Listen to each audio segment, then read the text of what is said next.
আসসালামু আলাইকুম। আজকে আমি রান্না করছি হলো লটকে শুটকি দিয়ে পুঁই শাক। তো আগে আমি তেল দিয়ে নিয়েছি। তেলের সাথে পেঁয়াজ আর লটকে শুটকি একসাথে দিয়ে নিলাম। একটু তেলে ভেজে নিচ্ছি। ভেজে নিয়ে তারপর আপনি এখানে একটু রসুন দিয়ে দিব কুচি করা। আস্ত বাটারটা আমার শেষ হয়ে গেছে বিধায় কুচিটা দিচ্ছি। তো পরে এটাকে সুন্দর করে রসুন পেঁয়াজ আর এটাকে দিয়ে তারপর এখানে শুকনো মরিচের গুঁড়া, হলুদের গুঁড়া দিয়ে সুন্দর করে এটাকে ভাজা ভাজা করে নিতে হবে। মশলাটা কষায় নিতে হবে। তারপর এখানে দিয়ে দিলাম অল্প একটু লবণ পরিমাণ মতন। আমি লবণটা আগে দিই নেই আজকে। তো দিয়ে এটাকে সুন্দর করে এটাকে ভাজা ভাজা করে নিব। ভাজা ভাজা করে যখন দেখবেন এটা সুন্দর একটা স্মেল চলে আসছে, তখনই আপনি এখানে দিয়ে দিবেন অল্প একটু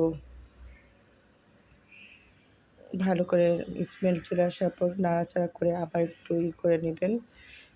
নিয়ে নাড়াচাড়া করার পর এখানে সুন্দর করে যখন দেখবেন এটা সুন্দর একটা মশলাটা কষানো হয়ে গেছে, সুন্দর একটা ঘ্রাণ বেরোচ্ছে, তখনই আপনি এখানে করবেন, শাকটা দিয়ে দিবেন। শাকটা দিয়ে সুন্দর করে সম্পূর্ণ আমি ১ মুঠা শাক নিয়েছিলাম। অনেকখানি এটা শাক ছিল। আমি ভাবছিলাম কম হবে, কিন্তু মাশাআল্লাহ ভালোই শাকগুলো। আমি আগে শাকগুলো সুন্দর করে কুচি করে কেটে ডাঁটাগুলো ছোট ছোট করে কেটে একসাথেই করে দিলাম, দিয়ে দিচ্ছি। এটা এখন সুন্দর করে নাড়াচাড়া করে তারপর এটাকে করব, রান্না করে নেব। তো অনেক দিন পর আমি আবার ভিডিওতে আসলাম। আমি একটু মানসিকভাবে টেনশন ছিলাম, অসুস্থও ছিলাম।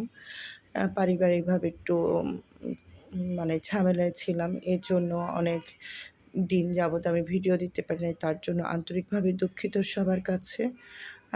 আমার ভিডিও যে খুব অনেক সুন্দর তা না। তারপরও আমি অনেকদিন ফেসবুক অনলাইন থেকে আমি বিরতিত ছিলাম। অল্প একটু পানি দিয়ে দিলাম। দিয়ে তারপর এটাকে সুন্দর করে আবার একটু নাড়াচাড়া করে নেব। নিচে থেকে শুটকিটাকে উপরের দিকে নিয়ে আসবো, নাহলে পুড়ে যাবে। সুন্দর করে নাড়াচাড়া করে তারপর এটাকে আপনি ঢেকে দেবেন। এইভাবে সুন্দর করে সম্পূর্ণ শুটকিটাকে এইভাবে পুঁই শাক দিয়ে লটকা শুটকি খান। অনেকে আবার আছেন পুঁই শাক দিয়ে ইলিশ মাছ দিয়ে খান, কেউ রুই মাছের মাথা দিয়ে খান।